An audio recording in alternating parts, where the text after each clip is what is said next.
Hello and welcome back to my virtual classroom. I'm your host, Dr. Olmsted. Thank you for joining me for, AP Euro Edition today. Now, as you can see, today's topic is Lecture 35, Totalitarianism.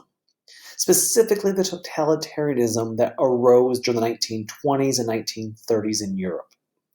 And before we even get started, as always, please take a minute, hit pause in your video right now, and write down, take note of both the lecture outline on the right and the key terms on your left, as they will prove useful for your studying in the future. Everybody got it? Good. Now let's get started. You see, totalitarianism during the 1920s, 1930s was very different than the old form of totalitarian governments that we talked about under absolutism earlier in European history. Now, there are two main topics for today's discussion. The first one, which will be addressed in the first half of the video, is the totalitarian government known as the Soviet Union under communism. And the second one will be the totalitarianism of fascism that arose in Germany and Italy. Please note, during the 1930s, 1920s, 1930s, there will be another form of totalitarian government, which of course is militarism, that arose in Japan. But as this is the AP Euro course, we're going to focus mainly and strictly on what's going on in Russia, in Germany, and in Italy. So let's get started. First and foremost, define totalitarianism. The government controls all aspects of the lives of the people. This is the very basic definition of it. And this idea of what is arising in Europe, 1920s, 1930s, is a particular brand that is known as conservative authoritarianism. This is a traditional form of anti-democratic government in Europe, right? This is what had long existed in Europe prior to Napoleon, prior to the liberalism of the 1800s. And it's this form of government that we talked about previously that liberalism is making progress during the 19th century. But with World War I, we see a number of countries revert back to that more conservative nature, rejecting the liberalism of the 19th century that many felt had, gone too far. And so in the prior to the 20th century, we see a number of these absolutist governments. We talked about them before. People like Louis XIV, Peter the Great, Frederick the Great, Catherine the Great, and of course, Metternich. Well, these regimes sought to prevent major changes to their system, and they didn't want to undermine the existing social order. Now, this is all well and good, but this was very much largely just a upper echelon of government sort of thing. For the average person, no one really cared who was in power, barring it being someone who committed mass genocide and mass murders. And most people just went about their lives and daily lives and were pretty much concerned with what was going on in their own towns, rather than what was going on with international or national affairs. And then, quite honestly, popular participation in government was forbidden or very limited. However, this was the old totalitarianism that we called absolutism. What changes in the 20th century is this new form of totalitarian governments. In the 20th century, totalitarianism is when people, the average person, was expected to participate in the system. People were expected to actively support the totalitarian regime. And of course, we're going to see a number of very important examples of this today.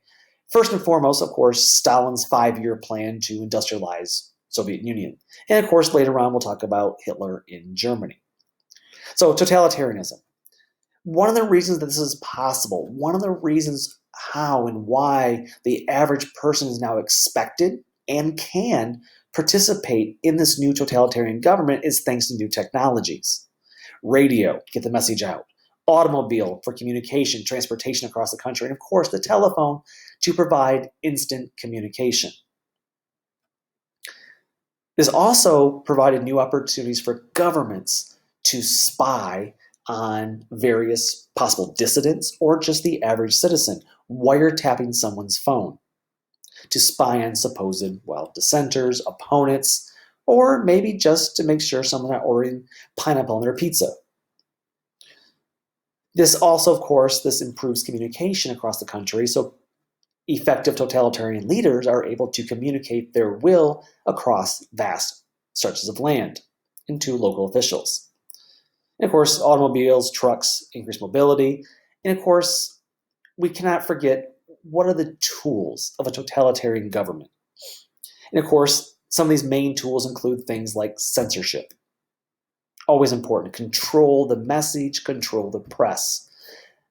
Always beware when a leader is trying to control and censor the free press. So, censorship. Number 2, indoctrination. You want to convince people yours is the only way and get people to follow you over a cliff if that's what it takes. They want sheepish followers. And of course, they always employ some form of terror that will convince people that they're the only hope to get them out of the problem. So under totalitarian government, virtually no freedom of the press.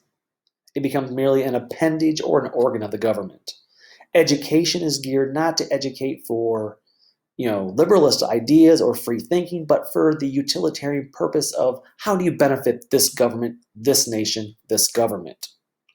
And failure to comply will result in often physical punishment, imprisonment, and or death. And of course, we're going to see two different types of totalitarian governments in this lecture today. Number 1, of course, reviewing communism in Russia, the Soviet Union, and of course, fascism that will arise in both Italy and in Germany. So let's start with the Soviet Union. After the Russian Civil War ends in 1921, Vladimir Lenin takes over, and he's already there in power, but he takes full control, and he begins to institute what's called the NEP, the New Economic Policy, that will last from 1921 through 1928. Now, this is Lenin's response to all those economic ruin, all the peasant revolts, and the military mutiny of the Russian Civil War era. In fact, Lenin actually allows a few minor capitalist measures. In fact, he says it was, quote, a necessary step backwards. Realizing that if you just convert wholeheartedly overnight in this ruinous of a nation, you are going to be tremendously detrimental to society. And so he begins to allow a few initially capitalist measures. So for example, number 1, capitalist measure. Government did not immediately seize surplus grain. Peasants could still sell it on the open market. Again, that's a capitalist idea, not a communist idea. However, government was still in control of heavy industry, banks, and railroads, but small manufacturers, small businesses, they were allowed to continue to run their own businesses. So number 1 form of capitalism that endured, small capitalism, was the surplus grain. The peasants could still sell it. And then small manufacturers, small business owners could keep their goods and keep their own businesses running. But large, heavy industry was taken over by the government immediately. The results. Well, the Russian economy significantly improved. Again, this is Lenin being semi-pragmatic here and being patient in implementing his version of communism. Reality was industrial and agricultural outputs went back to pre-World War I levels. Now, that might seem like regression, but don't forget, Russia had spent 4 years during the Russian Revolution, Russian Civil War, basically destroying their country. And now they're able to restore those levels to pre-World War I levels when, it's improving. It's steps forward. So number 1 thing that's positive out of this, we do bring back up the better outputs of both agriculture and industry. Number 2, there were, for workers, shorter hours, better work conditions. So communism held up this lofty idea for the worker and for the working class. Better hours, better work condition. So shorter hours, better work conditions. And as a result of more stable and peace in the country, Lenin did relax some of the terror and censorship. So short term, Lenin's impact on Russian society did improve things from that World War I and immediate post-World War I era. And of course, officially in 1922, Russia will be renamed the Soviet Union, officially, of course, the Union of Soviet Socialist Republics, or USSR. In other words, this signified a tremendous change in Russia, in now the Soviet Union. The old social structure was abolished. Titles for nobility ended. Again, communism, everyone's equal. Number two, the Greek Orthodox Church will heavily lose its influence. Now, theoretically, women would gain equality because everyone's equal, but as we'll see later, not so much. And then finally, number four, Russians themselves actually had greater expectations of freedom than they had back under the Tsar regime and Tsar system. Think about that for a minute. People were happy with Lenin. There was greater chance of equality. There was greater chance that the elites would not push you down. And as a result, there was actually a greater hope for freedom under Lenin and communism than there was under the Tsar system. Now, of course, this will all be crushed by Lenin's, successor, Stalin, but there was a small, brief time when this seemed like a good idea. Unfortunately, or fortunately, how you look at things, in 1924, Lenin dies. And there becomes a power struggle because he did not choose a successor. In the end, the more realist who believed that socialism in one country was the goal, Joseph Stalin, will take over. And he believed that the first thing you must do is make your own nation strong. In other words, you can't try to export socialism, export communism to the rest of the world if your own country is in shambles. So Russia largely retreats into some isolationism under Stalin, believing that you need to be strong internally before you can lead an international communist revolution. So he wanted to establish a socialist society in the Soviet Union without the aid of the West. And for the most part, he's able to try to implement this by returning to some level of isolationism. Now, under Stalin, he would institute what's called the 5-year plan. It's the first 5-year plan in 1928. The objectives here are very simple. Number one, increase industrial output by 250%.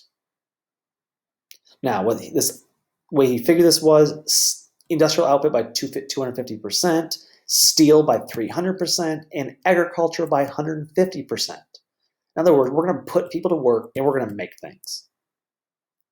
In addition, so number one, increase industrial output by 250%, steel by 300%, and agriculture by 150%. Number two, 20% of peasants were scheduled to give up their private plots and instead join what's called collective farms. So he did begin to strip away private property, which again, in theory, under communism, the government owns everything.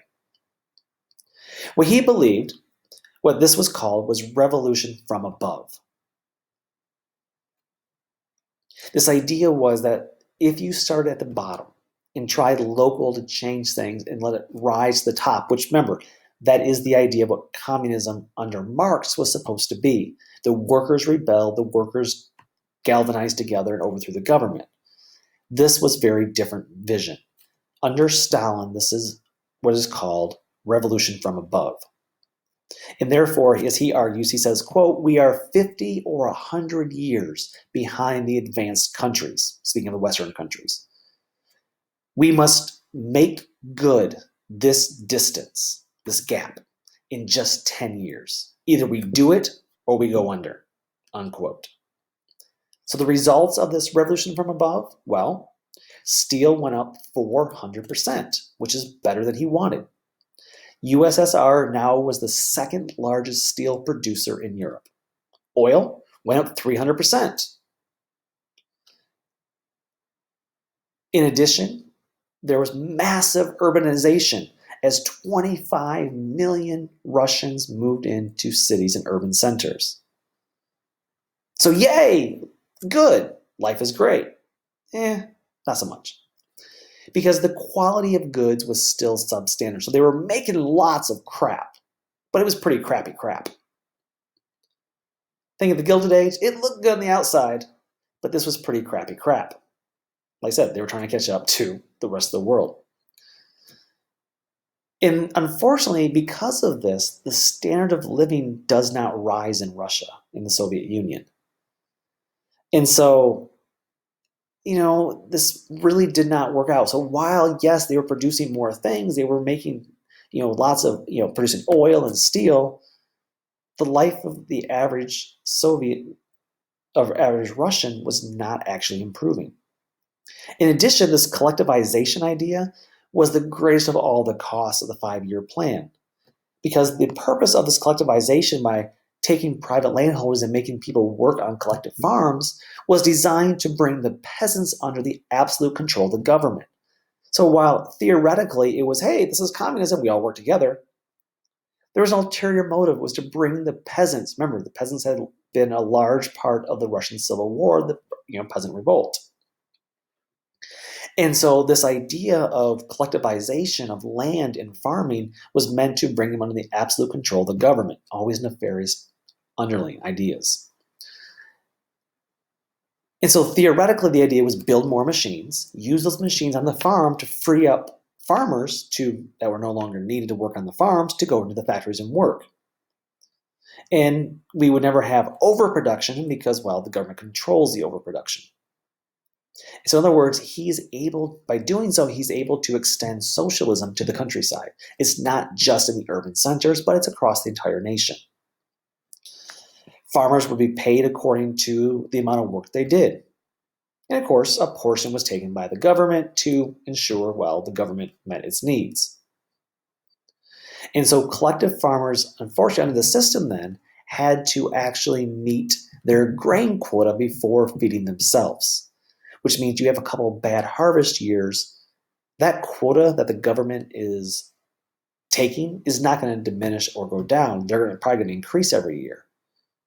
But yet, what we find is that more and more Russians will begin starving because they're not producing enough grain on this new collectivist system. The results. Again, supposedly, this was to make them more equal. The reality is this was significantly opposed by farmers because it placed them in a very bondage-like situation in what's called mirs, M-I-R-S, mirs. And what the greatest resistance comes from what's called the gulags, the K-U-L-A-K-S, kulaks. These are the wealthier peasants, and they offer the greatest resistance to this. Remember, under Lenin, the wealthier peasants were allowed to sell excess grain. Under Stalin, that's not the case. And so Stalin orders the Communist Party workers to, quote unquote, liquidate them as a class. Let me repeat that. Stalin orders the Communist Party workers to liquidate these kulaks, these wealthy peasants, as a class. The result? 10 million peasants die due to this collectivization process. 7 million of them died of forced starvation in Ukraine. And as a result of mass killing, the result was while steel production was up, while oil production was up, agricultural output never even rose to 1913 levels. And by 1938, 93% of all peasants lived on these collectivized farms. So as you can see, for the farmer, yeah, no more serfdom, but has life really improved at all? Now, of course, if you listen to Stalin, life was good because he was very good at using propaganda. And of course, the idea of propaganda, as always, is to glorify the work of the Soviet people and encourage worker productivity. He wants to say, hey, everything's great, people are improving, we have all these brand new things, so therefore life must be good. And he began to use technology. This will be a common trend for totalitarian governments in the 1920s. He begins to use things like newspapers. Yeah, those aren't new, but he uses films, he uses radio broadcasts, and he employs these writers and artists to produce pro-Soviet, pro-communist propaganda, whether through film, through art, through writing, through newspapers. The only thing that was not, of course, encouraged was religion, which was heavily persecuted, because what he wanted, as he said to do in his own words, was to turn churches into, quote unquote, museums of atheism. So turn churches into museums of atheism, because in the end, communism is a very atheistic version of, well, government. So that's the plan, the 5-year plan. It comes, it goes. What are the benefits here? Because there are some. I mean, remember, very few things we ever talk about are all good or all bad. Usually there's some mixed bag. In this case, for workers. Workers got some things out of this that were incredibly beneficial. Again, not your peasant farmers, but in especially the urban centers, which were heavily growing. So benefit number 1, old age pensions. Sounds about right. And if you think about this is the late 1920s, we're going to do the same thing in the United States in the 1930s under FDR. So old age pensions, number 1. Number 2, free medical services. Well, apparently, as of this writing, we are going to get free testing for the coronavirus in the United States. Still waiting for the rest of free medical services, though. So number 1, benefit, old age pensions. Number 2, free medical services. Number 3, free education. And number 4, daycare centers for children. Something, if you recall, the United States will not develop until really the 1940s, and still they're not free for children. Trust me, I know. I have 2 kids in daycare. Another major benefit for workers besides those, this idea that education was promoted. The idea that education was the key to improving one's position. You would acquire specialized skills and or technical education to better not only Soviet Russia, but of course your own well-being and your own family's well-being at the same time. And so many rushed, and especially as we approach, notice the year here, 1928 is the beginning of this first 5-year plan. What happens the following year, 1929? Stock market crash. The world goes into a global depression. Now, I'm not going to say that life was great in Russia following, during the depression, but remember, Russia under Stalin isolated itself from the rest of the West.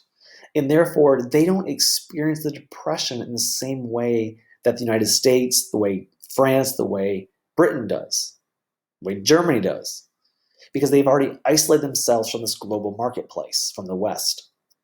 And as a result of that, they see themselves as the world's first social society, and their life is incrementally improving at a time when the rest of the world seems to be crumbling under the weight of the Great Depression. So think about this for a minute, the timing here. Now, it's somewhat coincidental, but by the time this 5-year plan is in full effect, by the early 1930s, most of the world is in, the capitalist economies of the world are in shambles. They're mired in the Great Depression. People in Germany are burning German marks, looking for a savior. United States, we're at 25% unemployment and trying to find a new president. And in Soviet Russia, things are actually already improving there because Stalin has them on a plan that is better, especially for urban workers, than things were back pre-World War I. And so the USSR begins to attract many disillusioned Westerners to the idea of communism in the 1930s. Remember, there will be a tremendous movement of the Communist Party in the 1930s that, of course, will continue during World War II. Remember, they're allies in World War II. And, of course, there will be a second Red Scare of communism following Second World War, and of course, we enter the Cold War era that we'll discuss much later. Now, women, let's go back to women for a minute, because at its outset, the Russian Revolution immediately proclaims complete equality of rights for women. In fact, in the 1920s, divorce and abortion are readily and easily available, giving women full equal rights with men. So, yay! Success. Women were urged by the state to work outside the home and to liberate themselves sexually. And many women would work as professionals. Many would work at universities. And theoretically, this was great on the surface. Now, on the downside of things, women were still expected to do household chores when they came home from work. And reality was most Soviet men still monopolized the highest positions within, well, society. But at least theoretically, the government under Lenin was purporting to have equality for women, and things were making progress. However, everything changes as Stalin takes over. Women largely started being forced to revert back to the home and essentially to, well, make babies. And of course, things start getting worse in the 1930s because in 1934, they will experience what's called the Great Terror. This will be from 1934 to 1938. Now, initially, this was just directed against peasants. Remember, the peasants were the class who were left behind when it came to progress under both Lenin and Stalin. But that started in 1929. 1934, though, terror was being used increasingly on powerful administrators, even ordinary people, even communist supporters, for no apparent reason. This Great Terror resulted in over 8 million arrests. Now, these 8 million would begin what's called show trials, as in like mock trials, basically, kangaroo courts. So these show trials were used to eradicate, quote unquote, enemies of the people. Usually they were ex-party members. But by the 1930s, dozens of the old Bolsheviks, the ones who had been Lenin's closest followers, that were maybe had questionable loyalty to Stalin, they were tried and executed.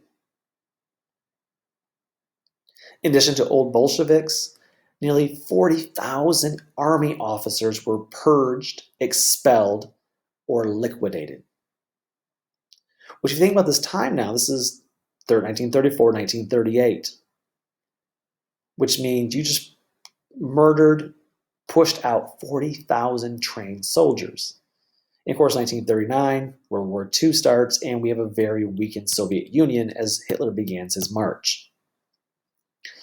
On top of the old Bolsheviks, on top of the purge of the army, millions of citizens were killed who were dying in the gulags, these forced labor camps, or many more just simply, quote unquote, disappeared. And so while there was some progress being made, and while there was things being touted as progress compared to the, collapse of Western society during the Great Depression and capitalism, the totalitarianism was not all things to all people, creating equality, but rather it often while I said that the Great Terror was often for no apparent reason, because there was no outside reason. The underlying reason was Stalin was trying to shore up his own power to prevent any attempt at a mutiny, at a coup, or trying to prevent a peasant revolt. He wanted to shore up his own power, and millions of Russians will die in the process, thus weakening him when it comes to World War II. Now, we're going to stop right here. We're going to come back in a few minutes and have part 2 of this lecture and discuss fascism in both Italy and in Germany. Until next time, bye-bye.